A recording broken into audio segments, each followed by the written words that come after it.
ir vyrai dalinasi grubiai į du tipus. Pirmi tai tie, kurie toliau džentelmeniškai ir nuolankiai bando tenkinti visas moteriškas užgaidas.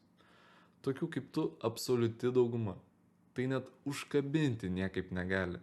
O kiti tai tie, kurie suprato, kad va šitas džentelmeniškumo atsidavimo kelias yra beprasmis. Bet jie nepatyrė pakankamos praktikos, neišgyveno tų situacijų arba jų neišanalizavo. Ir tik sutikę simpatišką moterį, iš karto suraukia antakius, išpučia krūtinę, bando užimti kuo daugiau vietos patalpoje ir pademonstruoti savo statusą. Bet tai nėra komfortiška atmosfera. Tu nori pasirodyti užtikrintas, bet tavo pašnekoviai su tavim bus nefaina. Ir tuo metu, kada tu disorientuotas ir nežinai, ką tau daryti, tu užmatai patarimą internete. Galbūt kokį komentarą. Rūpinkis savimi, užsiimk saviugdą ir moteris pačios prie tavęs prikips. Spėčiau, kad didesnio mėšlo jūs savo gyvenime dar negirdėjot.